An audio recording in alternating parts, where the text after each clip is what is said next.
All right, guys, it's time for the Next Level Guy Show, a men's interview, interest, and improvement-focused podcast featuring interviews with the greats from all industries to help you better your life. Each week, a new episode features an interview with one of the greats, covering all aspects of their story, from life hacks to tips and protocols that have allowed them to live life on the next level. We then highlight concrete action steps that you can use to improve your life. And now, your host, Ian Dawson McKay.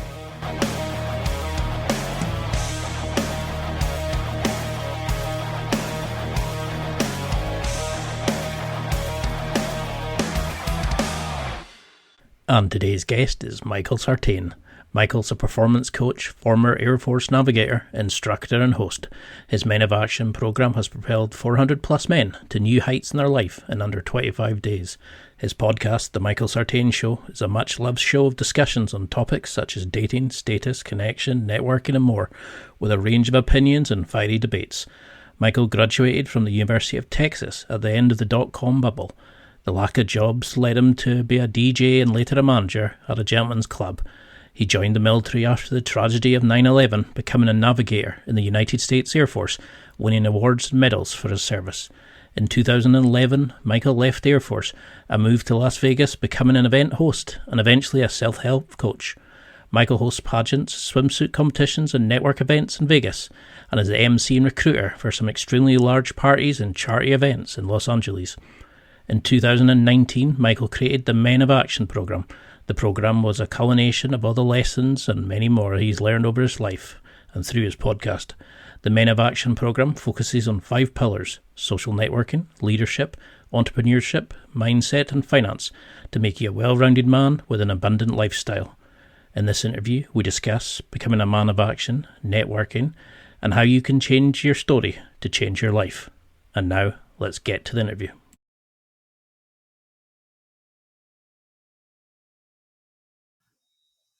Well, thank you so much for coming on the show. It's an absolute pleasure. I've followed your podcast for a while now, but you have such a unique job description. How do you explain to people what you do?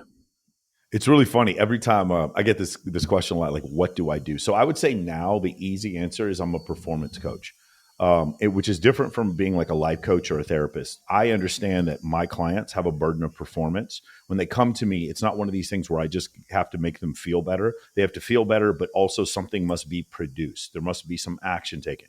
And that action could be that they're improving their communication skills, their networking skills, getting better at their job, getting better at leadership. Or a lot of guys come to me to get better with their dating life. A lot of guys, I have a significant number of guys that have come to me maybe after a divorce and they've been out of the dating scene for a long time. And then they look at Instagram and dating apps, and it doesn't make sense to them. A lot of times they don't get it. It's my job to help you get it.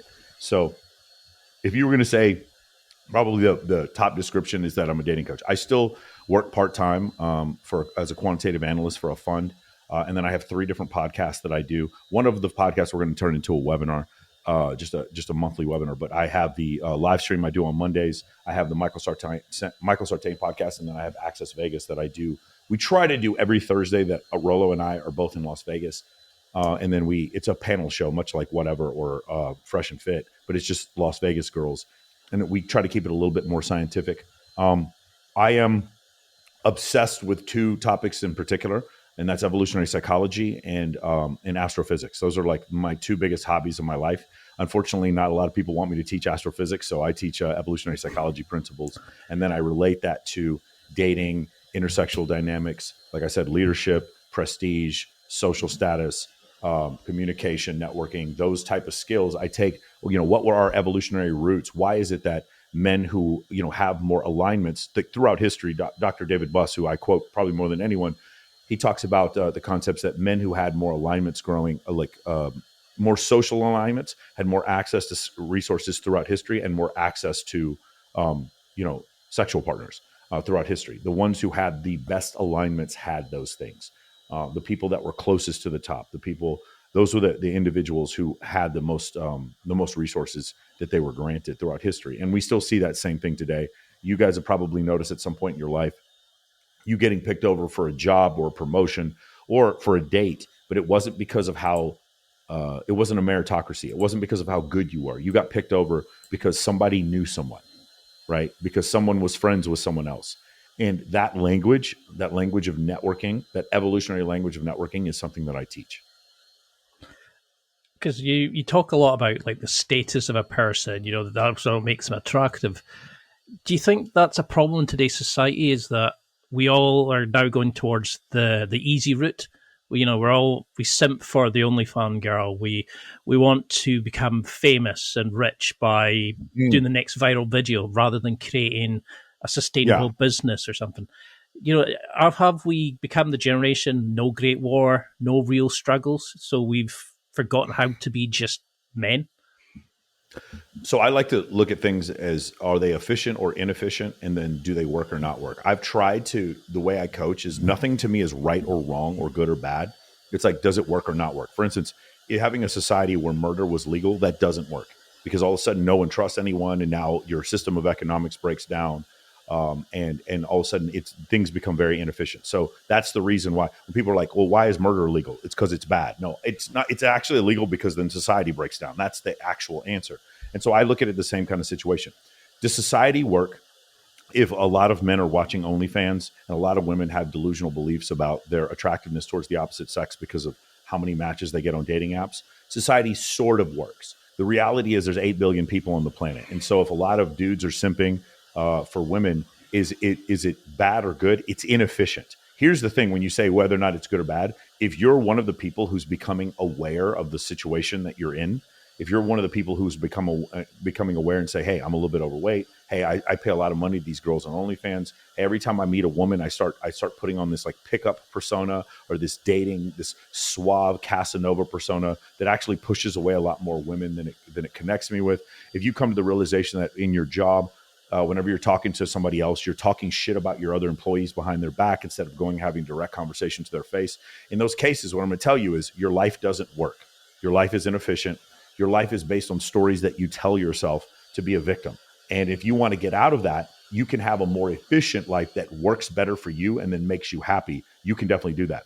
But as society in general, we're always going to move further and further away from the survival scenario. So like when I say that, like living in the Pleistocene era, which is more than like maybe 12,000 years ago, in that era, when there's no real technology like we consider now. We may have the wheel and fire, but that's about it. Maybe some spears. At that point, we have hunter-gatherer societies. Everything that all the proclivities that you would have aided in survival at some point. Meaning, like you don't wake up and go hunt the gazelle and just have like an existential crisis about a meme that you posted, or whether or not you look cute today when you come back and see Sally. All you care about is procuring the protein and bringing it back to the tribe. What your only points were survival. The only thing that mattered was survival. Like depression, I'm not saying depression never happened. I'm sure it did. But what I'm saying is you, during that time period, because every day was a struggle to live, you didn't have time to sit there and have these ingratitudes that you have now. Now we live in a time period, just consider Henry VIII dying of gout, I believe in the 15th century. He dies of gout. So the wealthiest man probably on earth, certainly in Europe, the wealthiest man dies of a disease that a homeless person could get cured today. You have no idea how good you have it right now. You consider all those soldiers, pre-1949, they'd get shot in the leg or cut, and they'd have to have a limb removed immediately because we didn't have antibiotics like in this country, in the United States until 1937. When you consider the fact that, like, are you in Edinburgh right now? Are you in Scotland somewhere? Glasgow. So like for me to fly to Glasgow, like if I had to fly to Glasgow tomorrow, it wouldn't be that big of a deal. I would just book an airline on this little phone I have and just push some buttons. And then all of a sudden a big fucking tube, like a 180,000 pound tube I'd get into it and it would just take me to Glasgow. And it wouldn't even cost me like half my life savings. It would just be like, it would just be some money that I made. Like it's when you consider the likelihood, like someone who lived in Glasgow 500 years ago, they're going to make one trip to the US and then that's it. They're not going back. Like that's it, for their whole life. And when you consider the idea that before 1850, half of the Earth's population died before the age of 5. Right now, half the Earth's population lives on less than $5 a day. when you have those realizations and you understand how grateful you should be for the world that you live in. But while you're living in that world, bro, you become so fucking soft. Man, what? Oh God, is the air conditioner? Oh, the air conditioner's up to 79. Oh, what is this? Like, oh my God, I can't believe I had to wait in line at the store today to go buy some item that I'm getting incredibly cheaply that didn't even exist 100 years ago. Like, all we do is complain. And so as we complain, what happens? We have less gratitude. And then biologically, what happens? Our bodies produce less testosterone. Our bodies produce less testosterone. We start losing several masculine features because we're drinking our frappe lattes from Starbucks. Those lattes, the excessive amount of fat is causing our bodies to produce more estrogen.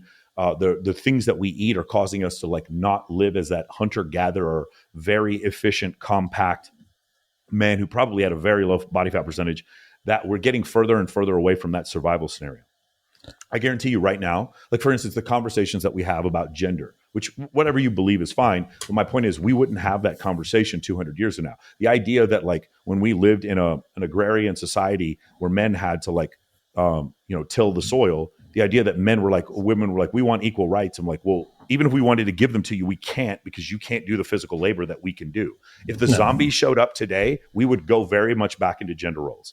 But as we get further and further away from a survival scenario, it allows us the privilege of moving away from those gender roles. One of my favorite comments was Mia Khalifa, the former porn star. She said, what I did is not as bad as joining the army. Because when you join the army, you give your body to the government. And I was like, I didn't join the military for you. I joined the military for me. But the problem is when you consider there are men in the military who are violent, who are willing to carve out this cubby hole for her to feel safe to say stupid shit like that. And she doesn't have gratitude for that fact. Instead, she just takes it for granted and then continues to like say whatever she wants, which by the way, she has the right to do so. But she says things that are ignorant and she doesn't recognize they're ignorant because she has a complete and total lack of gratitude. She says that, she makes a bunch of money on OnlyFans using her old porn name while at the same time saying porn should be illegal. Like the fact that she even has the ability to be that hypocritical, why is that? It's because other violent men came before her to carve out this space where she could be free, where she could be protected by a First Amendment. Make sense? No. I mean, we have this amazing opportunities in life now. We are so open with so many opportunities and capabilities that we can do that would have killed our grandparents, our great-grandparents. And I think we just don't take advantage of that. So why do you think so many guys are sitting there living the finite lifestyle? I was trying to think of a nicer way of putting it, but just that, they just want to go to the job, come home, sit on the bus, watch porn, go home unhappy. Why are we getting to that? Because I can't think who said it, but you have to get to the point where the pain of changing is Yes. not as bad as the pain of where you currently are. Yes. Why have we got this generation now where guys are just like, yeah, it's good enough. Yeah, it pays the bills. Yeah, I'm enjoying where I am now. Why are we not looking for that journey, that mission in our lives? So I'm going to use a sports analogy. So, in the EPL, teams that there's no salary. You guys don't have a salary cap in your English Premier League. You can just pay players more. So like Man City can just keep playing more money than like say Leicester City or whatever. In the United States, our franchises in basketball and football, they have what's called a salary cap. And whenever you are the best team in the league, you pick last in the draft. And whenever you're the worst team in the league, you pick first in the draft. So a lot of times the teams at the bottom, they get really good players on their team. And then eventually they become the best teams. You'll notice in our sports leagues, we have different champions all the time. Teams that haven't won, like every team almost has won at least one championship. The reason why I bring that up is because there's teams in there that get stuck in the middle. They haven't gotten good enough or they haven't suffered enough. Okay. That's the actual answer. The reason why these men aren't going down to the bottom and really making a change in their life, getting that first pick in the draft, is because they haven't suffered enough. And so how do you keep from suffering enough? Porn is a way to just sort of like paste over the fact that you're alone, right? Being able to eat unlimited amounts of sugar, salt, and fat is a way to paste over your hunger and just like make you feel good, giving you just enough of a dopamine spike when you eat that cheeseburger to just like make up for the fact that you don't look the way you want to look. Like those kind of things are the reasons why. Meaning like It was a good friend of mine named Owen Cook, RSD Tyler from Real Social Oh yeah. Dynamics. He told me one time, Owen, he had one speech, I'll never forget it. He goes, beta males still get to eat. Like beta males will get to fuck like one or two girls. Beta males still make enough money to like have a roof over their head. Like it's like even when you talk about like wolves or gorillas, beta males still get to eat. Like being a beta male is bad, but it's not so bad you're going to take your own life. And so that's the reason why. It's the guys who get to the bottom. Like for me, it was losing my father and having my girlfriend break up with me within like a 6-week period, and they get kicked, then getting sent to the Middle East. That at that point, I was like, I've suffered enough.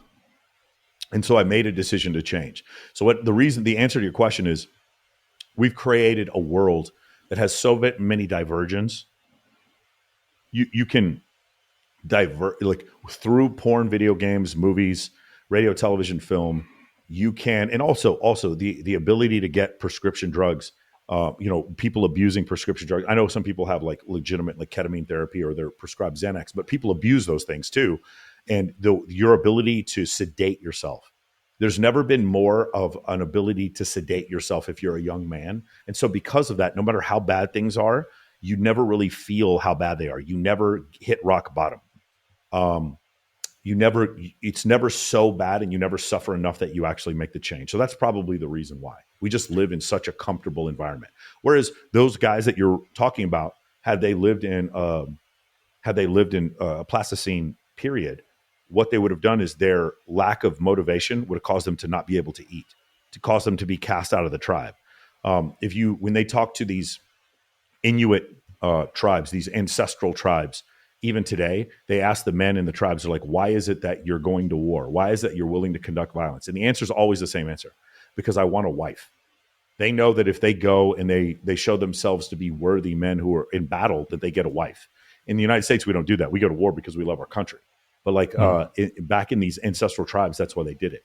That necessity, like I have to go work and kill and protect and provision and build in order to get a wife. We've completely lost that motivation. And I'm not even saying it's a good thing or a bad thing. What I'm telling you is that's why men were different back then. They knew I needed to have a productive farm in order for me to be worthy of having a woman to stay there and for me to provide for her. And then we have lots of children. You consider, I mean, this is the same thing in an agrarian society when you were growing up is when I was, is the concept of like men having several children, right? Like families were huge back then. You started to see couples, they would have 14, 15 kids. And why would they have that? They would have all those kids because of the fact that they needed more people they need more physical labor on the farm. So we live in a very different time now where people are having their first child at 29, 30 years old. That is very, very different. And do you think that's then when people start coming to see you is when they have their own pain point, when it actually tips that scale, that when they get divorced, when they lose their job? Because to be honest, I'm a bit like that just now. I've just taken sort of severance from my current job finishing in a few months. Broke up with my ex-girlfriend, and I'm feeling that urge, that push to kind of go out and do more. I want to take this show and do far more with it and help people and change. And I was thinking, but what? And I was speaking to friends, and they were like, oh, I just watch TV most nights. And I couldn't imagine that. But now I know that I've put in like over 200 interviews. And I'm still feeling like I'm just touching the surface. What do you see guys coming to you? Is it when they come with that divorce, when they've been cheated on, when they've lost like a family member? What is that pain point, and how do you start working with a client at that point? Well, you have to think about what is the thing that all of us have in common, and everyone you've ever met has in common, is that we are the result of an unchained broken of reproduction. Like we are the result. So what is it? It's like your parents successfully replicated their grandparents, great-grandparents, going all the way back until that you get to the point to where like we aren't even humans anymore. We're talking like Australopithecus at that point. So when you consider that, what is the thing that every one of our ancestors did successfully? They met a mate, and then they had sex with that mate, and then they produced children. So when you think about what our proclivities would be as Homo sapiens, it would be everything we do, our haircut, the way we talk, how we live, the comfortability of our life would be in service of that one idea, right? What was the original question? Well, it's how most people come to you after a big event in their life, Yeah, like the a pain life point. event. Yeah, the pain point. Sorry. So if you would consider that, since all our proclivities are based around that idea of replication, then the biggest pain points we would ever feel are a lack of that replication or something that disturbs that replication. So a girl breaking up with you, if you were talking about like for a man, what are the strongest feelings a man feels? Male jealousy is one of the strongest feelings. And how do we know? Because it's one of the leading causes of murder. It's one of the leading causes of homicide throughout history, is men being jealous of other men, or men trying to take land, resources, and fertile other women from other countries. Genghis Khan being an example. Something like 1.5% of all Asian men have Genghis Khan's Y chromosome right now. At one point, I believe Genghis Khan had killed 10% of the human population, some crazy number like that. And so when you consider that concept, that's the reason why. So what are the things that can get men to hit rock bottom? Well, if you were to look, there's a certain demographic of men that is 8 times more likely to take their own life. And that is men over the age of, I believe, 40 or 50. I believe it might be 40, that have been divorced and then lost everything financially. So you lost everything financially because you lost your job, whatever. Your wife divorces you. At that point, also, maybe you don't get to see your kids as often. Those men are the single highest cohort of individuals that may take their own life. So if you want to ask what's the most common rock bottom, that's the one. I was in a relationship, things were good, I had financial troubles, and then all of a sudden, my wife left me. That's it. And then, of course, in the United States, like if you have a skill set, you can get out of those financial troubles. If you have something to offer the workforce, especially some of these guys, they're smart men. They get back on their feet, but their wife's already left them, and they have trouble getting to see their kids. They're back on their feet. They have their money problem solved. And when they get to that situation, it's like they still feel really horrible because the life that they wanted, the real thing that they wanted, is not there for them anymore. Their wife is left, and then they don't get the chance to see their kids. So infidelity, I would say infidelity, and then also just like divorce are 2 of the things that get guys to rock bottom. There are a few other things. One of the things is a lot of times guys are just heavily motivated. So I get a lot of young guys that come to the course, and they only get like 50, 60, 70, 80% of what they want from the opposite sex. So I know a lot of guys are like, oh, I do really good on dating apps, but I'm not attracted to any of these women. So stuff like that. I get a lot of dudes that have that. And then the other one, this is a really big one for me, is that guys that feel left out. So they're like, I know that I get passed over for promotions, or I'm not a really good salesperson. I don't get invited to the best parties. I know that there's, this guy who's a CEO who invites his closest friends on a yacht, and I never get invited. An example is like I go to pretty much every weekend. I go to Dan Bilzerian's house to play paintball. When I'm there, some of the guys there are either like MMA champions or guys that are worth $100 million. Like everybody, I was playing paintball with Steve Aoki the other day. When you're there, everyone there has accomplished something pretty amazing, and you're like, well, how do I get invited to those type of situations?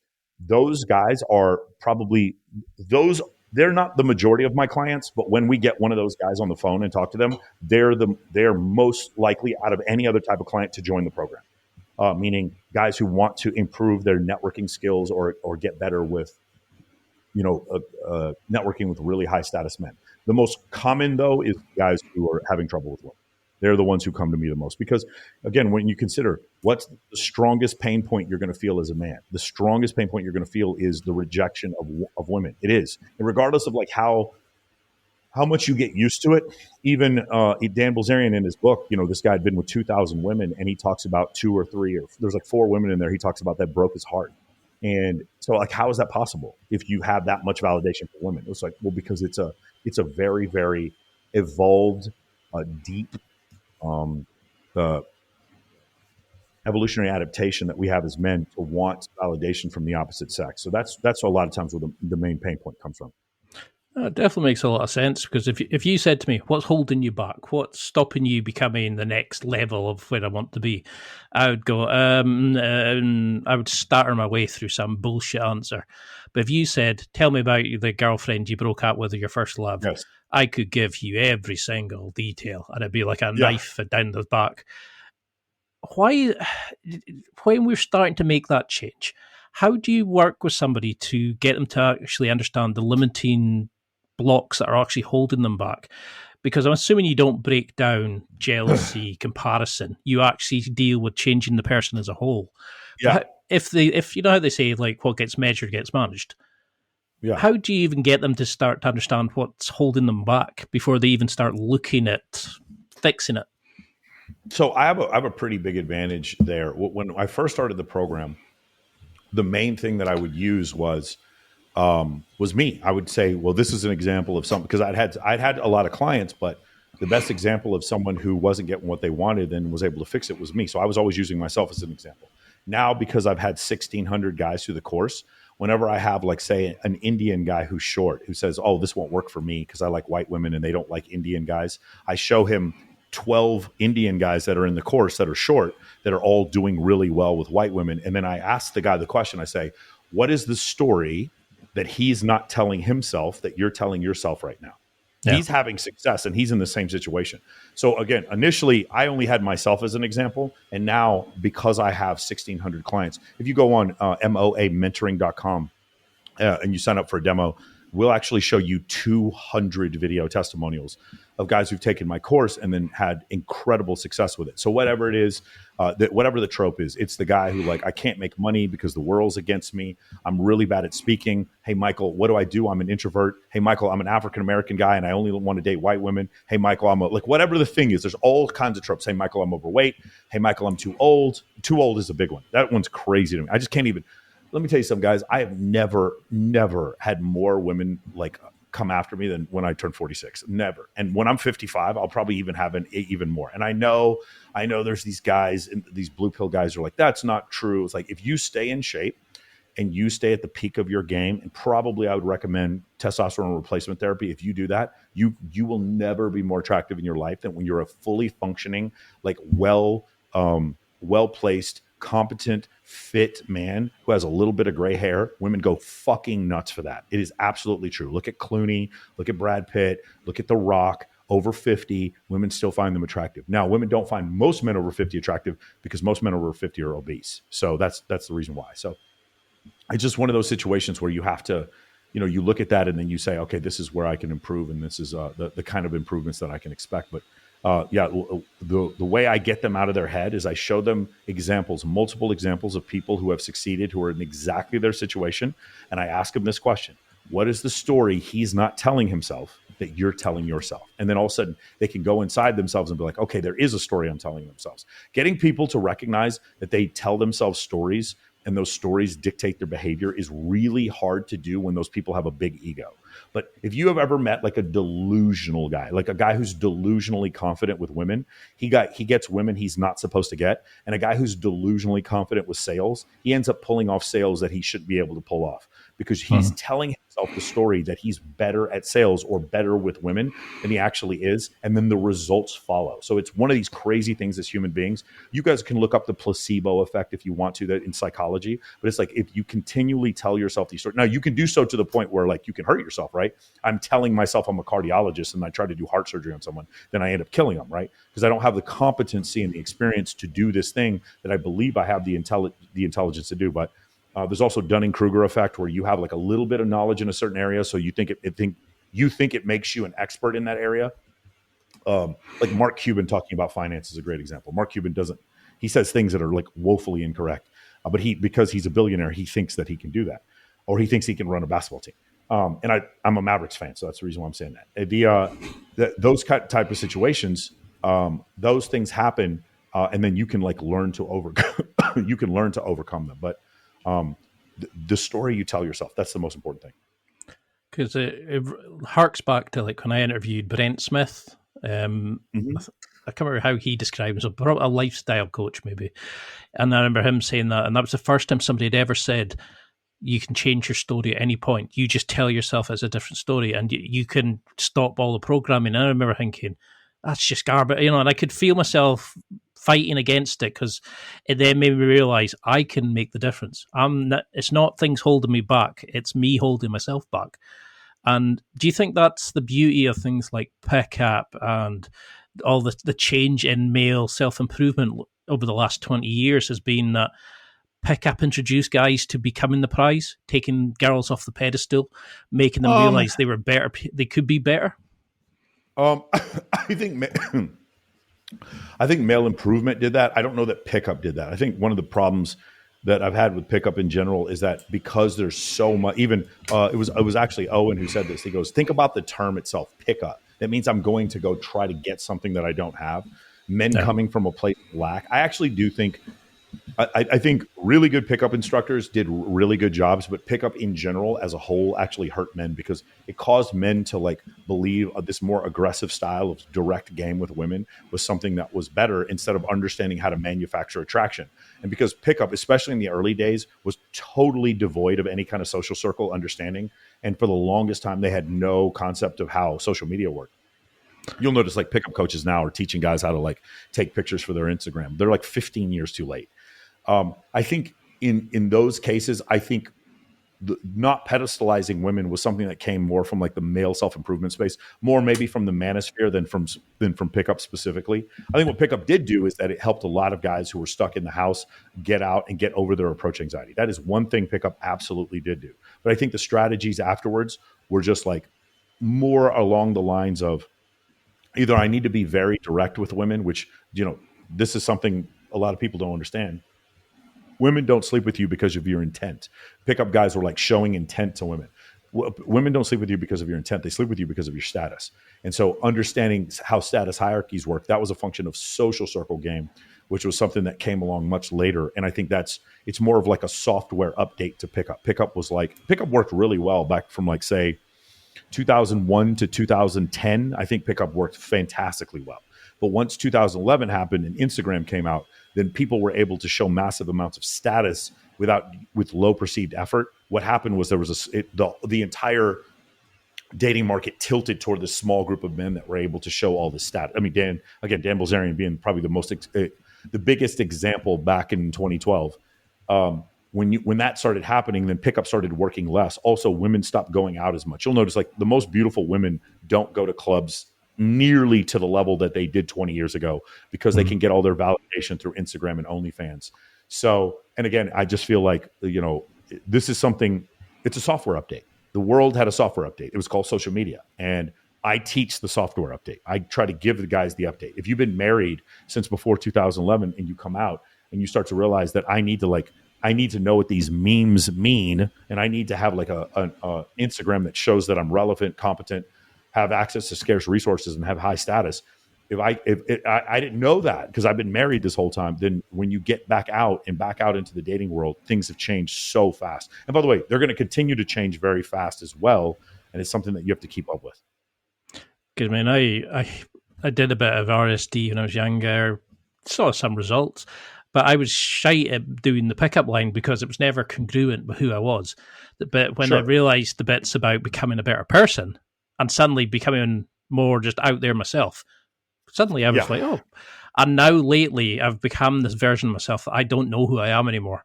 And I think that's what a lot of guys are. They crumble when they're confronted. You know, they struggle when anybody kind of challenges them, or they get a girlfriend, they feel a bit more kind of, they become the beta. They kind of just, they follow her because somebody shows me a bit of passion. They think, oh, well, I'm going to stay here. It's safer. It's warm. It's the warm spot. How do you get guys to start standing up for them to follow their true beliefs and not just that kind of, well, it'll do. It's comfortable. I like the book Crucial Conversations, and then I like the book Start With Why. I think when you come to the realization, like, you get for what you ask. So what happens with most people is they grow up in societies, or they grow up in a culture where, maybe their religion teaches them this, or their parenting teaches them this. A lot of my German clients have this problem. They're afraid to be rude, and their inability to be rude, what they do is they hold things in and they don't have direct conversations with people. And as doing so, like we like to say in MOA, when you avoid confrontation, you create conflict.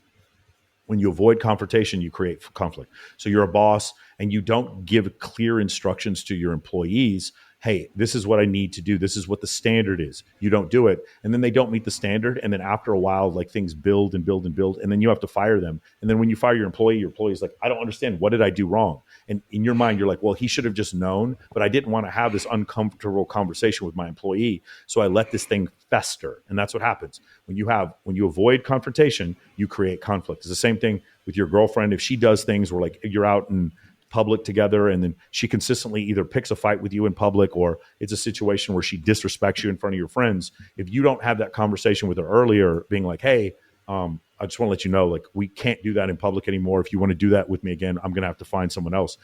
If you don't have that conversation early, and she also doesn't believe that you can find anyone else because you're so desperate for her, then she's going to continue to walk all over you. So it's things like that where you have to maintain a boundary, even though it's scary in the beginning. You're like, oh, I don't want to hurt other people's feelings. When you tell little white lies because you don't want to hurt other people's feelings, you're just a liar. You don't tell. You're not being courageous. You're not noble for avoiding confrontation. You're just a liar. So being able to have direct conversations with people, and this is something that I think we've done really well in my company, is that the three of us, the three partners, when one of us does something wrong, the other two are not afraid to, sit there and give them the criticism. And so that's been really helpful. Having those conversations, you're going to get a more productive life. Sitting down with your partner, sitting down with your coworkers and saying, these are the expectations I have. And if we can't meet these expectations, I love you guys. It's nothing personal, but I'm going to find another job or I'm going to find another partner. And when you do that, it's really crazy what happens, because instead of them feeling like you're manipulating them, they feel like for the first time, they're like, I have clear direction. I understand the direction that I need to go. And it makes things way easier when you have that. Because that's what I was really impressed with, was in your ethos, you talked about having a clear, concise voice and having those difficult discussions that, that you were ready to stand up for what you believed in. I mean, there was times in the podcast that I didn't always, agree with certain things, but you could see, that you were coming and saying exactly what you felt, what you agreed with. And then I started thinking, is that my ego talking, or is that myself? Is that, is what he's saying is true, and I just don't like it because it challenges a belief I held? And that's what I liked about your podcast, was that it actually gets you to think outside by having these different voices in the different areas. It opens it up into more of a thought-provoking conversation rather than an echo chamber that some of the other podcasts that I've listened to recently. But when you've got somebody, are you teaching them to start working on themselves, or becoming and transforming their social circle? Or does opening in social and becoming the local celebrity, does that kind of create and resolve the problems that a lot of these guys are holding on to? So you can't really have a great social circle without working on yourself. One of the great gifts we have as men is that the things that we do as men, competing with each other, becoming gaining more information so that we can become more competent and more skilled. We do these things so that we can become more useful to other people, because we can make more money. And in the end, why are we doing this? We're doing this because we want acceptance from the opposite sex. So in our quest as men, in our journey as men, in order to try to, be more, to gain higher sexual status, in our quest to do that, we become better people. Now, not often, not always. Sometimes you'll have guys they'll become narcissists and they'll become abusive, and they'll do that in order to gain sexual status. But most of us, we're like, we want to work hard and become useful. We want to become protectors, provisioners, providers for our partner. And in order to do that, we become better human beings. So now in social circle, this is a great example where it's like, I need to become a better communicator. I need to look better on camera. I need to have pauses in between my words. I need to stop mumbling and using so many verbal crutches to become a better speaker. I want to be a better conversationalist. So I read more books, and now I have infinite things to have discussions on. I become a better listener, and I learn how to get people to open up to me, personally as an interviewer. And then whenever I have a problem, I develop problem solving skills. For me, it's like, I'm going to read several books, maybe take a course on it, maybe watch several YouTube videos and find other like-minded people who've had similar problems that they've overcome. And then I'm going to become a problem solver that way. Sounds to me like in building my life in total, and including also my diet and exercise, in building my life in total, I've become someone that other people want to network with. And by doing that, I become better at social circle. And by getting better at social circle, I become more attractive to the opposite sex. So me improving myself makes me more attractive to the opposite sex. So when you say, do you worry about becoming more attractive to the opposite sex or improving yourself? The answer is, you have to improve yourself. In a social circle context, you have to improve yourself in order to become attractive to the opposite sex. So they're not mutually exclusive. So what sort of challenges would you have a person who's come in?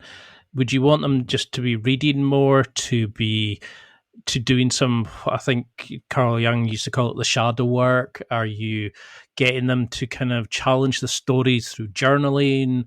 How do you start working with somebody to start making that initial change to breaking that blocks down? Yeah, so I have my course is it's several dozen modules. I have them go through the course, and then I have one-on-one calls with other guys that are not one-on-one calls, group calls that we do every Tuesday at 4 p.m. PST, where we have hundreds of other guys that are going through the same journey, and they can draw information and inspiration from one another. Then I have a book list. It's about 30 books that I recommend the guys read. There's a group of 6 podcast interviews that I've done that are required that I want all of them to watch, including me interviewing Dr. David Buss, the evolutionary psychologist. And then we have these infield almost boot camps here where we teach how to get the best out of life. So there's like, we have schoolwork, we have social media work where we go to different locations and take pictures to fix your social media. And then we have the guys going out and doing cold approach, but not cold approach like pickup, cold approach to build a social circle. And so we teach those things. Those are called Vegas immersions. And then we also have networking coaches that help you. So in the course, when you ask, like, how do I do it? I don't, like, the shadow work is definitely something we discuss, talking about thinking. We definitely have that discussion. But for me, it's more like, what story are you telling yourself? That's what we go down. We break down the stories that people are telling themselves. We explain, like I explained to them, who's the most popular person in the world today? Let's just say you think it's, The Rock or not Lionel Messi or whoever you think it is, whoever the most important, the most famous person in the world is. Then ask yourself the question, how did The Rock affect your life today? And you'd be like, well, he didn't. And then you look back and you say, well, you're not that famous. You're not as famous as The Rock. So how did you affect anyone else's life? And you're like, oh, I didn't. And it's like, okay, well then stop worrying about what other people think about you. Stop telling yourself these things and giving yourself these limiting beliefs, because most people have limiting beliefs because they're way too concerned about what other people think about them. But if you realized how little other people think about you at all, it would be so gratifying and so liberating that it would force you to take action. And so you're a fan of gratitude and journaling, because I found that once I stopped, when I literally took up my phone and every day would write out 3 things I was grateful for in my life, not just food and water, but actually the bus is empty, or my car started quickly after de-icing, or whatever it was, you start noticing the positives in your life. And I think we get so used to hearing negative and we bitch and we moan that a lot of guys are just like, oh, everything's going against me and it's everybody else's fault. But when you actually start seeing we have got a lot of great stuff in our life. And I do like the concept you talk about where success leaves clues. How can we start using that to see the guys that have done these amazing things? Because there was that graphic, the AHA graphic, where it was about guys like the guy who invented IKEA because he couldn't get a table in his car. So he decided to build flat pack. There was a guy that made ramen noodles, but became a billionaire because he realized that there was not a quick meal he could make when he was hungry to get to work. So there's all these guys doing these things at such later in life, changing the world. They did it. But how can we start seeing the success that others use and understanding it and using it in our own lives? So we'll just talk first off when it comes to business in general. In business in general, this is one of the easier ones to look at because there's so many people who've made a lot of money and they've either been interviewed by someone or they are biographies about them or they're a case study in someone else's books. If you want to get really good at sales, for instance, you can listen to Jordan Belfort, you can listen to Russell Brunson, you can listen to Alex Hormozi, you can listen to Jeremy Miner, you can listen to Cole Gordon. There's so many people that you can go to for advice there. And what you'll see is when you start listening to them, you're going to hear a lot of the things they say are the same. Remember, I said success leaves clues. Successful people, what you'll find is that while there are different ways of being successful, a lot of times the most successful people, you're going to see a lot of things in common. They're going to have an abundance mentality. They're generally not going to be hyper jealous people. They're going to be people trying to maybe, like, for instance, I love paying my employees. I've noticed that successful people, when they have employees, they like to pay their employees. Because when they pay their employees, especially their employees that work on commission, they're improving their lives. Those people stay. They don't have a lot of turnover, and which helps the job. It helps the company. It helps the firm. So for us, I love the fact that I am paying my employees so much because, and this is just something that I've seen from working with other people that are very successful. The understanding the concept of scalability. There's a great book on this called Buy Back Your Time by Dan Martell. And it goes over the concept like you hire people to give you back your time. not people to help you scale. When you hire people to buy back your time, you become more and more efficient with your time, doing things that give you energy and doing things that build a business. So these are clues that people leave. The ability to, if you want to sell something, you need to have an offer that's so good that other people feel stupid for saying no to it. Like what Alex Hormozy says. You're going to see when you talk to a lot of these people who are hyper successful, like my friends Brandon McElroy and Weston Corca, they make $10 million a month on TikTok ads. My friends Kevin Pern and my friend Daniel, the guys who own V-Shreds, those guys make, so Nick Daniels and Kevin Pern, those guys make maybe $25 million a month from selling concepts on V-Shreds. When I talk to my friend Lynn Oding, he's a successful Hollywood producer and director. When I talk to my friend, I know Pascal Mawad, who owns Mawad Jewelries. I know Peter Sosluski, who owns Wish. Several of these guys, when they get into the $100 million range, my friend, the guy who created Full House, Jeff Franklin, is a good buddy of mine. And this guy's worth a lot of money. How did he get to that point? Because he was able to solve a problem. And what you'll see with all these guys is you'll see a very common thread with all of them, where they understood the scalability and the concept of solving a problem. And that's how they became outrageously wealthy. That's what I mean by success leaves clues. You'll notice a lot of crossover when you read about Elon Musk and when you read about Steve Jobs, because success leaves clues. And when you get to the highest levels, you're going to notice that there's a lot of crossover with a lot of people as far as how they were able to be successful. Now, when you take that same concept, success leaves clues, with dating, one of the things I did, say, going back to all the way back to 2008, is I stopped listening to what pickup artists and dating coaches were telling me, and I started watching guys who actually had massive amounts of success with women, and I started to notice they're also doing the same things with each other. And the thing that they're doing is, it's really funny. If you ever read Oren Klaff's book, Pitch Anything, he talks about eliminate neediness and avoid beta behavior. Those are dating techniques, but he's using it in order to sell a product. And what you'll find is that the highest levels of sales and the highest levels of networking, the highest levels of dating, they're the same pieces of advice that you get for both. Again, success leaves clues. So I would only pay attention to guys that I saw having success with women, and I stopped paying less attention to what dating coaches and pickup artists told me, and I started having way more success myself. So that's what you do. You, over time, just consider being a scout, like for a sports team. You start seeing the most talented players, the Lionel Messi or the Luka Doncic, and you start saying, okay, what did these guys look like when they were 13, 14, 15 years old? And you make an avatar in your mind of what that was like. Then when you go out and you scout other players, you're like, oh, he's got the same traits that Michael Jordan had when he was in college. He's got the same traits that Luka Doncic had when he was playing for Real Madrid. Like, you start to see those things, and then because success leaves clues, it's like, okay, that's the guy I want to take first in the draft. That's the guy I want to come work for me. Oh, I see. These are my 3 top sales guys, and they have these personality traits, and you start to mimic those personality traits, which makes you even more efficient and more successful over time. It's time for a quick break. There are millions of potential products to buy, so how do you know which ones are worth your hard-earned money? Simple. You go to nextlevelguy.com/affiliates and explore those that will transform and improve your life. You'll find deals, listener exclusives, and special offers with some great companies. Recommendations are 100% honest and only on items Ian has tried or believes in. The companies showcased will make you a better man in all areas of your life. Simply go to nextlevelguy.com/affiliates and level up. So how would you start going about that? Because you're an avid reader. You've got a great book list on your website. And it's every time I've listened to an interview you've done recently, I've been writing out the books. I've got some through there, and I'm sort of keen to start utilizing them. And then you've got the guys that you're seeing, you're following the clues to success. How do we start incorporating these into ourselves and staying congruent and true to who we are without losing our integrity? How do we not act as if, but actually absorb the good and throw it and get rid of the rest? I think it was Bruce Lee. Sure. When you are introverted and you act extroverted, you're not losing your integrity. This is a big problem. When losing integrity means you're lying. To me, it means you're being dishonest. Like, for instance, if you don't work heavy with animal rescue, but all of a sudden you help an animal rescue, you're not losing your integrity.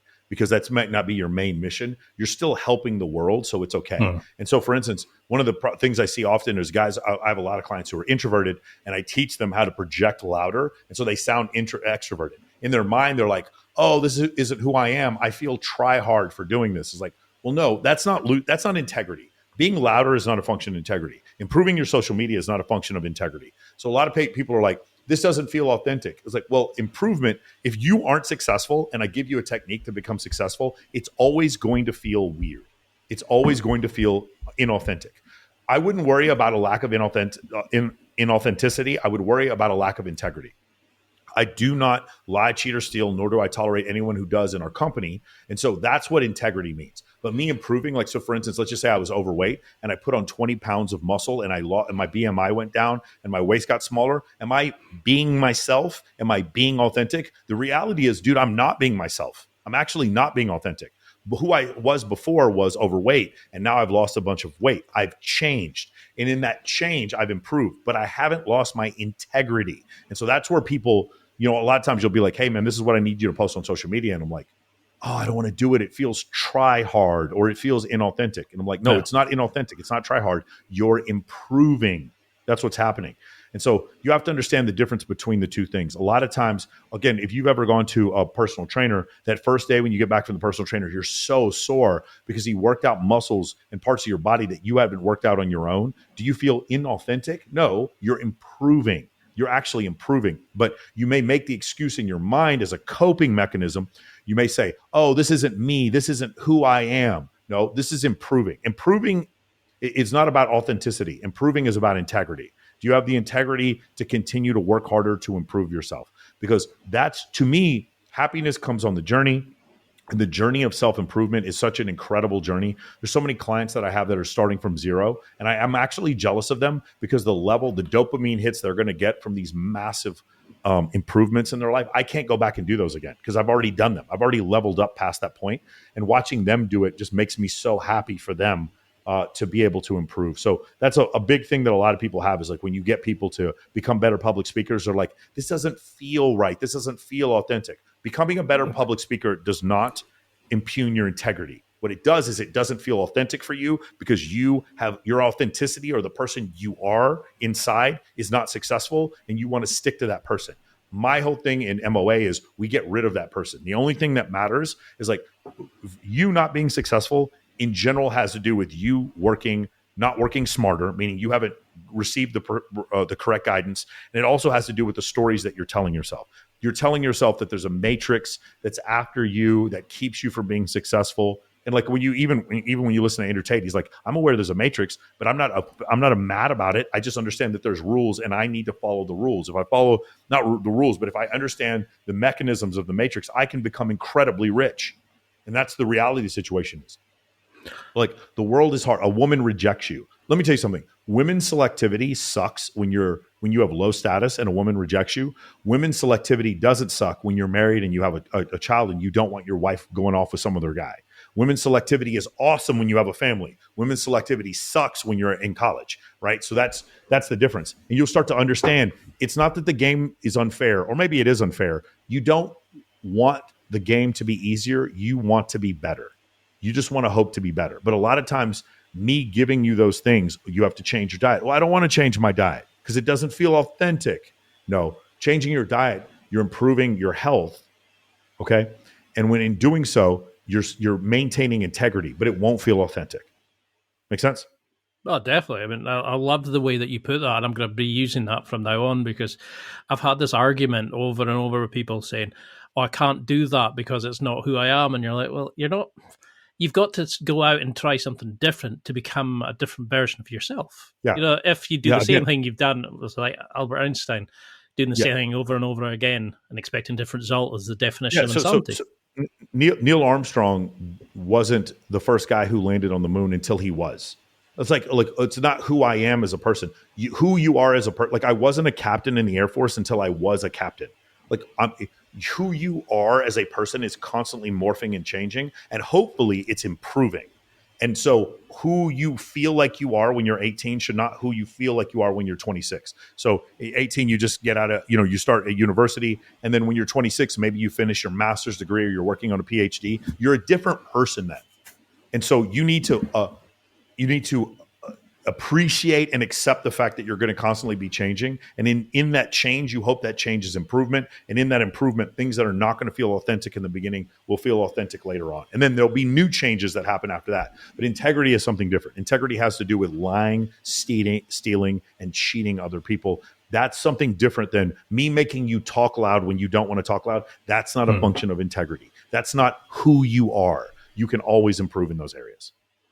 Because that's I love about you're always straight to the point. You give it as it needs. You don't kind of sugarcoat it. You don't follow the what's expected of today's society. Was that why you created the podcast? Do you think that you needed to have these conversations to give people, because you're very intellectually curious, that you want to have the hard conversations, but you want to learn and grow as a person and obviously help your clients. But was that the inspiration behind the podcast, or was it a moment that you felt like you needed to get your voice out there? Yeah, there was the moment. It's like a lot of people are surprised when I explain what happened. There was a girl who I used to date, and she just started lying to me about a bunch of shit. And actually, at first, I didn't care, but she cost me a job. And I remember the whole thing with Joe Rogan. You remember when he got impugned on social media for saying the N-word? And he was saying it to he was saying it because he was quoting Paul Mooney at the time. But because Joe Rogan had done these 3-hour podcasts, you couldn't take him out of context. And all these black comedians came to his defense. All these black comedians came to his defense. And the reason they came to his defense is because they understood authentically who he was as a person. And I realized that you could take me out of context if you wanted to, but if I did a 2 or 3 hour podcast, you could no longer take me out of context anymore. And so that's why I started the context. I started the context because I was never going to let there be a narrative about me that wasn't controlled by me. And you'll see that, like, even when people, there's one guy in particular, he's got a lot of problems internally, but he makes a different video about me like once every week or something like that. And the thing is, those videos, and I'm sure he probably doesn't even realize this, every time he makes one of those videos, I get more clients, because what happens is he tries to take me out of context, which causes people to then go look at my brand. And when they do, and they can see me in context, they start to quickly see that he's lying, and it actually gets me a lot more clients. Because when I said, like, I was interviewing you, I think somebody said, he's friends with the Tates. And I was like, and what does that mean? It doesn't say anything about him as a person. They were immediately, he's interviewed Sterling Cooper. And it's like, well, so have I. Yeah. But your friend, it was that logic of like, must be bad because I've been told it's bad. And I was like, well, that makes no sense. You can't judge somebody on something that you've heard or something that someone else has said, and we're so quick to do that on social media nowadays. And well, how about this? You just made the quote with Bruce Lee. Take the good and not the bad. I don't think Andrew's guilty. I don't think Andrew Tate's guilty. But regardless of whether or not he's guilty, if you think that you're so good at public speaking that you couldn't learn something from listening to Andrew Tate, you're a moron. No one listening to this is as good at public speaking as Andrew Tate. So if you don't think you can take lessons from that, and I do all the time, like I pay very close attention to like the meta information that he's, or the subtle pieces of inference that he puts in his communication. I pay very close attention to what he does because I like to study people who are successful. And as a public speaker, as a communicator, Andrew Tate got more famous faster than anyone maybe in the history of the world. No one got more famous faster than he did because of his ability to communicate ideas. And so even if you disagree with his ideas, you should be able to study. Like, for instance, I was in the U.S. military. We studied Robert E. Lee and Erwin Rommel, but both of those people were horrible racists. I can recognize they were racist, and at the same time recognize that they were both fantastic military commanders. So it's like what you said with Bruce Lee thing. You take the pieces that work, and then you leave the rest behind. I have some friends of mine that are magnificently successful, but they cheat on their wives, and they have horrible like drug problems. I want to learn the successful part, but I don't want to cheat on my wife or have the drug problem. You can still do those things. You can separate the art from the artist. Well, that's my argument from the start, was that you can learn something from everybody, but there's always bits you want to say, keep keep that, throw away. I wouldn't want to do that. And that's the sad thing about it, is people are now so kind of in this camp or that camp. We're not willing to actually sit and speak to people. So do you think then that that's the biggest problem with guys now? We follow on social media that we consume rather than create. We're not willing to have the difficult conversations, to go and do the charity work, to help whatever mission is in our statement. Do you think we need to have our own kind of great war, or to have a mission in life to kind of to do now? Is there's no longer that ritual from boyhood to manhood? We need to kind of find. If you're just talking about men in general, would it be better for them if they had some massive struggle that helped them improve? Yes. The part that we have to remember was what I just said before, which is life. The whole goal, a lot of times when people come up with things like, electric drivetrains or satellite dishes or fiber optic communication or things like antibiotics, when they came up with these ideas, they did so because they wanted to end in some way. They wanted to end human suffering, which is, in the long scheme of things, is kind of like the ultimate goal for most technologies, is to end some sort of suffering. So in doing so, as you keep making technologies that keep ending more and more suffering, the motivation to try to overcome certain things gets less and less. Like, again, for me, when you make a certain amount of money, you don't even mow your own lawn anymore, right? You get to a point where it's like, you eventually you're so busy and you make so much money because you get good at your job that you hire someone to do your dry cleaning and clean your car. Like you get to the point where now all of a sudden these struggles that you had before, a lot of them just go away. For some people, not for everyone, but the idea of living in an air-conditioned home is something that, our ancestors 50 years ago, 100 years ago, a lot of people didn't have air conditioning. And so when you come to those realizations, the question you ask is, what do men need to be better? And my answer is, there's 8 billion people on the planet. There's no selection pressure anymore.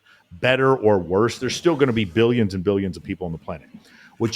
Men in general, I can't answer that question. I've never tried to create a movement. Rollo, my co-host, he's trying to create more of a movement. I'm trying to create more of the Navy SEALs, the Delta Force, right? The British SAS. I'm trying to create the Green Berets. I'm trying to create a small group of men. I'm not trying to steer the Titanic away from the iceberg, but I am putting you on the in the lifeboat. I am the lifeboat. I'm trying to pick a small group of men who want to make that change. And here's the ultimate irony, is that as the world continues to give more and more bad advice to men about they're not being vulnerable enough, as the world continues to give more and more bad advice, then my advice in contrary to that becomes more and more effective. Does that make sense? If I'm the only guy who knows how to maintain masculine boundaries and knows how to talk to women to make them laugh in a room full of guys who've been taught to become more vulnerable and don't know how to have face-to-face communication with women, not only am I attractive, I become more attractive in comparison to them. And so that's what's happened, is my clients even have more success because in comparison to the way other men are taught through big tech, the media, their church, and their family, they're consistently taught bad advice about being showing way too much interest to women early on. As long as they continue to get that bad advice over and over again, then me, in contrast to them, is going to look better and better. I have a friend of mine. He's like, there's this thing called the gold pill, the Christ pill. So he's not red pill, he's not black pill, he's not purple pill, he's not pink pill. He's the Christ pill. He's the gold pill. And one of the things he says is, he goes, I'm going to teach my kids to eat right, to read a ton of books, to play sports, to say yes, ma'am, and no, ma'am. He goes, my kids are going to look like fucking superheroes compared to kids 20 years from now. And that's the truth. So if you're hearing this and you're like, Michael, how do we change the world? I don't know how to change the world. I can keep putting my message out on social media, but a lot of people don't really care. Like I don't have millions of subs, and I never will, because my message is about improvement. Improvement is a very boring subject. Male improvement is a boring subject. Talking about men being a victim is a very exciting subject. And so people who talk about the victimization of men, they will grow much faster than I will. But male improvement is a boring subject. Going step by step and doing the work is a boring subject. Speed of implementation, suspension of disbelief, determination and obsession. These are boring subjects in general. So that's the reason why my channel is never going to explode in growth, because I teach you the step by step incremental 10,000 hour way to become improved. And so a lot of people aren't going to like that. But if that's what you're into, then when you learn those skills, you're going to look like a superhero in comparison to this younger generation that just lies. I don't know how else to say it, but they're just liars. They rent the Lambo, they buy the fake watch, they tell you they're successful when they're not. They take pictures on jets to try to make it look like they have a private jet. They're just like, they're constantly like, and you'll see the same thing. Women who are getting their trips paid to go to Ibiza, to go to Monaco, to go to Burning Man, to go to Art Basel, to go to, whatever, to go to Coachella. And really they have a sugar daddy who's paying for them, making other people believe that they paid for it themselves. Those kind of things, people stealing from their investors, people running Bitcoin scams, crypto scams, Forex scams. That's what I'm seeing this newer generation. They seem to be obsessed with getting as much status and clout as they can without working for it.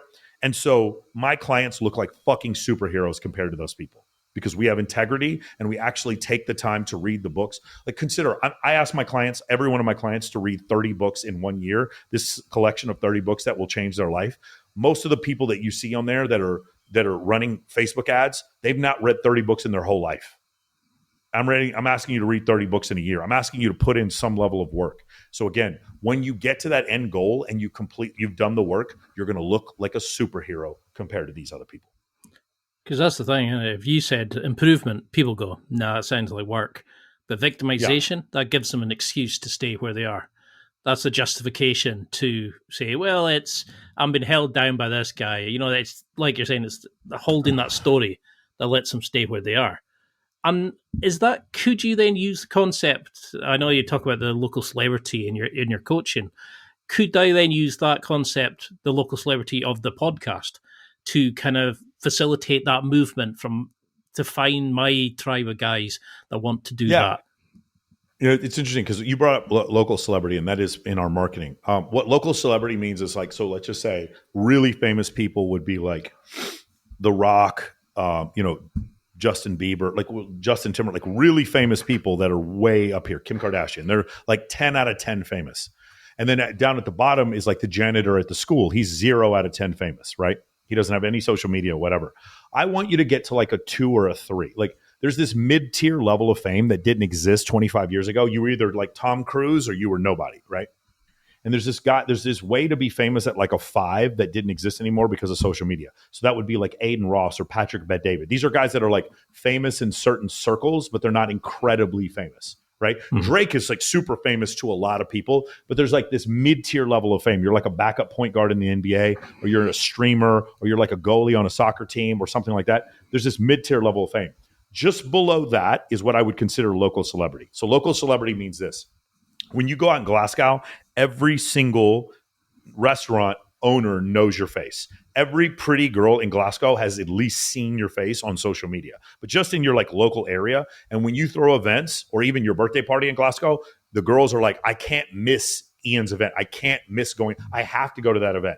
That's how I am in Vegas. When I have my birthday party, girls will fly in from out of town because they want to be seen at my birthday. It's not because I'm dating them. They just know Michael Sartain's birthday is an event and I want to be seen there. So they're going to fly from out of town. So that's what I've achieved, is what's called local celebrity status. And I would say you're a 2, a 3, or a 4 in that area. You're not quite a 5. 5s are like legitimately famous, and you're nowhere near a 10. 10 is like the president of the United States. You're just like a 2, a 3, or a 4. And what I try to teach guys, local celebrity ability, is to get to that 2, 3, 4. Having a panel show, right? A great way to become a 2, or 3, or 4, like local celebrity, is have a panel show, do man on the street videos, do reaction videos, have a podcast. Those are great ways to do it. Or just have really cool photos, be out on a regular basis in like really cool social situations, and have a ton of super hot female friends that introduce you to other females. That's how you become a local celebrity.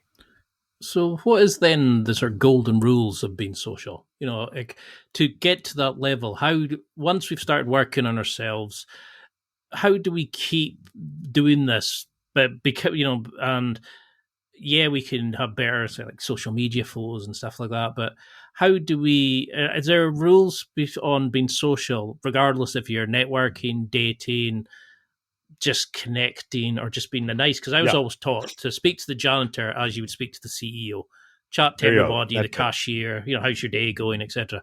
What's the golden rules of being social and being the sort of the linchpin of the event for you? If I could make it as simple as possible, it's treat them all the same and make them talk about themselves. So treat everyone the same and make them talk about themselves. Something that impresses women a lot is like if they're in a group and then there's a girl in the group who's clearly not as attractive, or even like, let's say a girl you think is really pretty, but she brings her mom out. When you can talk to her mom the same way you talk to her, or you talk to the guys in the group the same way you talk to the girls in the group. I've had really attractive women tell me before, it's like, that was the thing that impressed me about you, is that you were talking to everyone in the group the same. Treat them all the same, make them talk about themselves.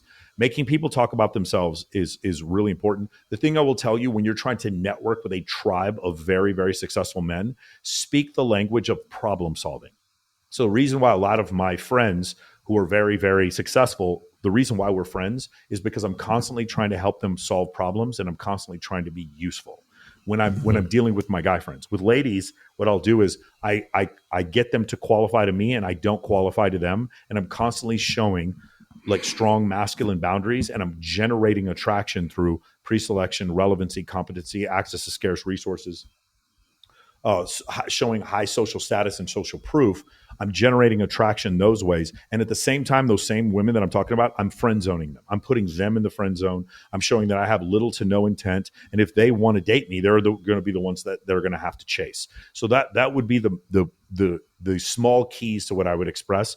Women know when they go out with me. I've had tons of women say this. And these are some of the women I would end up dating. I've said this before. It's like when I first met Michael, it's like I felt safe. He wasn't hitting on me. When there was creepy guys around, I felt like Michael was like a safe place to go. And then over time, what happens is the girl starts asking the question. It's like all these other girls seem to like Michael. They seem to be attracted to Michael. And Michael gives them attention. Why doesn't he give me the attention that he gives them? And then it goes further and further. And it's like, I'm going to get Michael's attention no matter what. And this is a girl I put in the friend zone. Women are then competing for my attention, which obviously automatically generates attraction. This won't make any sense to you until you've actually gone out to a nightclub with 25, 30 girls. Then you'll start to see they compete for your attention. And then you're not gaming anymore. There's no cold approach. Women are actually competing for you. And so that's essentially what I teach. And the way you do that is by friend zoning a ton of girls. It's by getting the girls to talk about themselves, by treating them all the same. And then again, with guys, the main thing I do is I get guys to talk about themselves, and I'm always in the business of problem solving. So do you think then that we've misunderstood connection, because you're a big fan of evolutionary, psychology. Do we not understand really what draws attraction, what draws in connection? And we're so busy trying to prove ourselves that we've forgotten actually how to do it because we're so up our own arses, basically. We forgot how to connect. No, we forgot how to connect when the cell phone came out. The smartphone is the reason why humans can't connect anymore. I mean, there's a singular reason. The reason why there's a dating crisis is because of social media, and the reason why humans have lost the ability to shake hands and look at each other in the eye and have direct communication is because of the smartphone. Because it just made things way too virtual, too easy. Well, you do some amazing charity work. You raise so much money and you help so many charities and stuff, and you give back so much. And I remember hearing an interview you did where you said about how you make every single person feel like they're the star. They are the best thing about the event. Can you go into a little bit about the sort of charity work that you do, and how do you kind of create this version of yourself that can actually go out there? Because are you able to just be you out there? How can somebody turn it on that's maybe kind of always been a bit reserved, but is looking to do that in their own life? So for me, because of over the years of like having so many bikini competitions, so many charity events, going to so many, destination photo shoots, having so many parties, comp tables, comp dinners, living in Vegas, there's this group of women that I've become friends with. There's 100, like we're talking 700-800 women.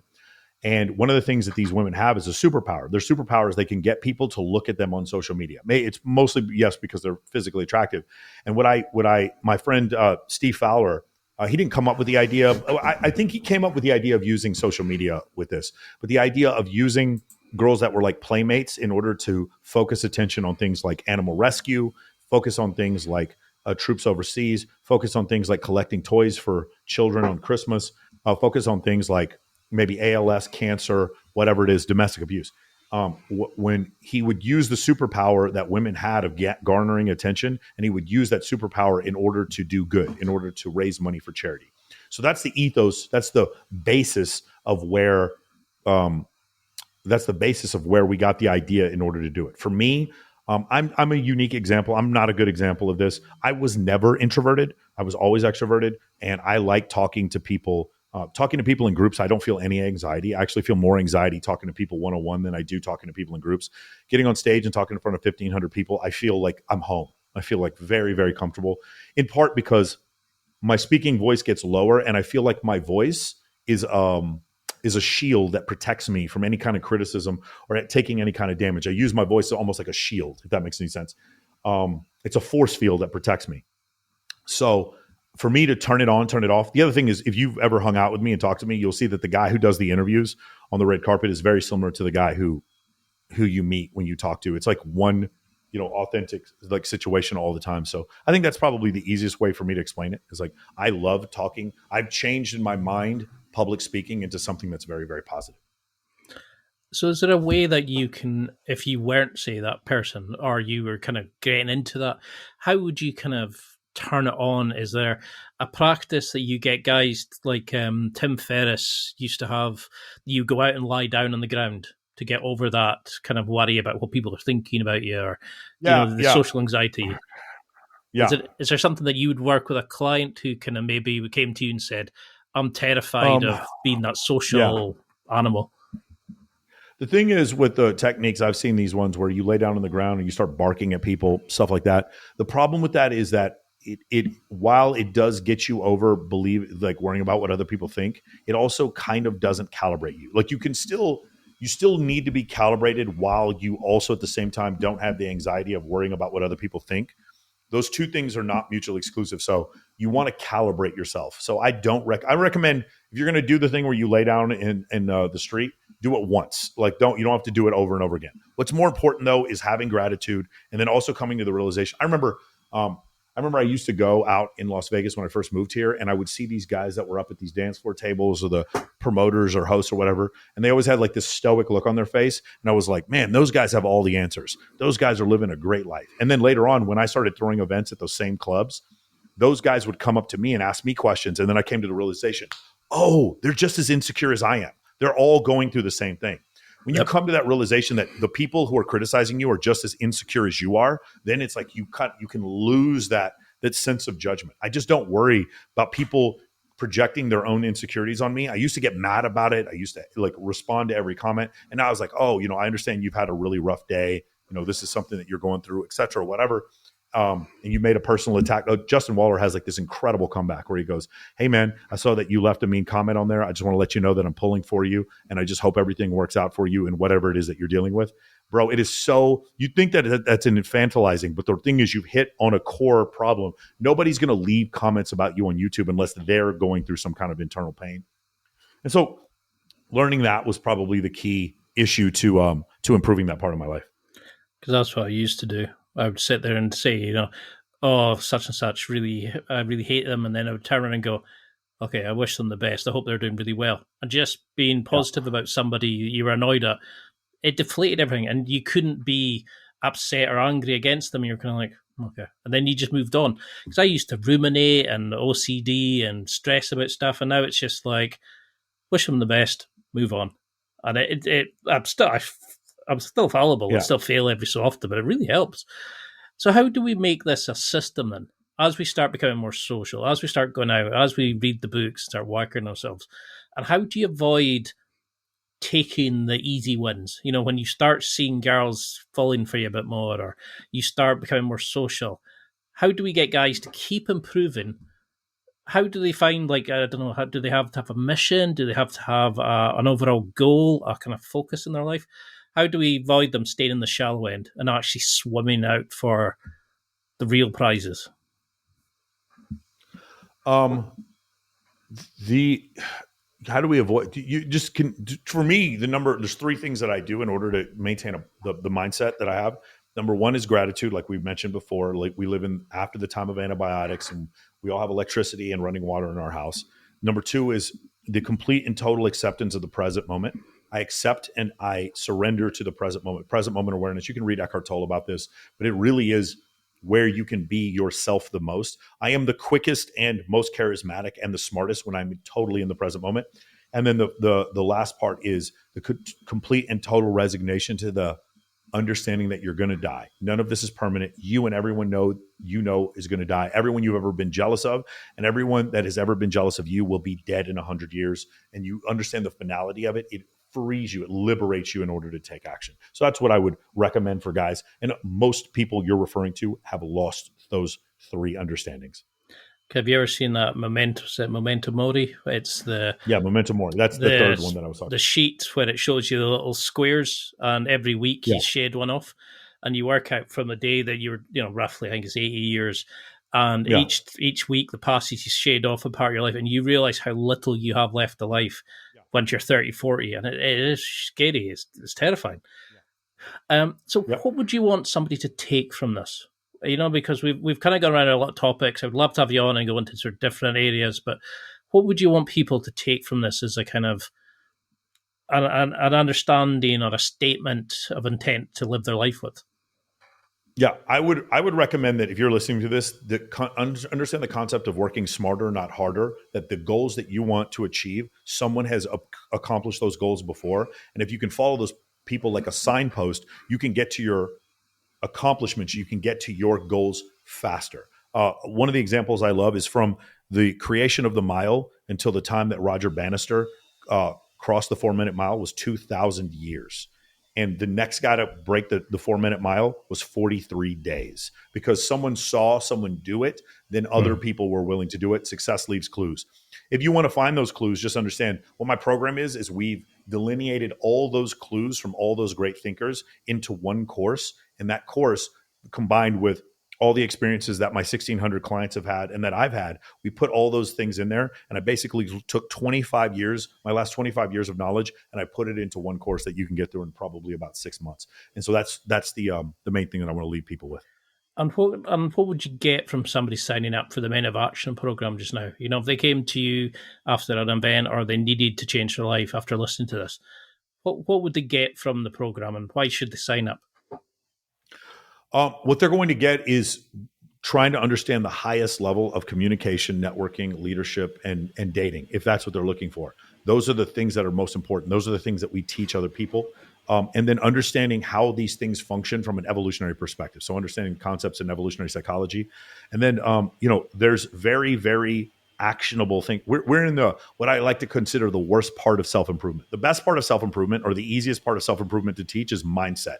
We don't teach mindset. We teach you how to take action. And when you take these actions are what cause you to become a more improved, wholesome, a more holistically improved human being is by taking these actions. So we teach you this through social networking, high status networking. We teach you event planning, evolutionary psychology. We teach you leadership, entrepreneurship. We teach you a winning mindset, and we teach you critical thinking. These are actually the names of the pillars in Men of Action. So we go over those things. And at the end, each person takes a different thing away from it, but I've never had someone complete the course not tell me, thank you, this was probably the most life-changing course I've ever taken. Well, I'd love to have you back on and to do another one and really kind of go into each of the areas. But until then, how can people find you? How can we follow along this journey and become part of this movement? Yeah, the easiest way is to go to Michael Sartain on Instagram. Just write me, leave me a note, and I'll give you access to our free school group. You can go in there. I think there's 4,400 guys in there right now. And in there, they'll have a schedule of all the events that we do, the in real life events, the virtual events that we have going on. And there's tons of resources. There's 200 testimonials in there. There's Instagram testimonials, so you can see what your IG should look like. The book list is in there. There's just tons of great information. And there's a free course that's in there as well. If you're interested in actually joining Men of Action, you want to learn more, then go to MOA Mentoring. So for Men of Action, MOAmentoring.com. You'll pop up. You'll see there's a video on there that kind of describes what the course is. You can watch the video and then decide if this is what you want to do.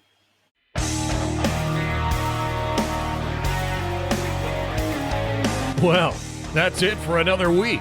And thank you for listening. It's now time to take what you've learned and use it to develop and enhance your life with the key points mentioned. Listen, try it, embrace it, use it, and crush it. Now's your time to hit that next level in your life. If you liked this episode, then please leave a comment on the show notes or a review of the show on your podcast platform. Everything helps evolve the show. Until next week, keep seeking the next level in your life.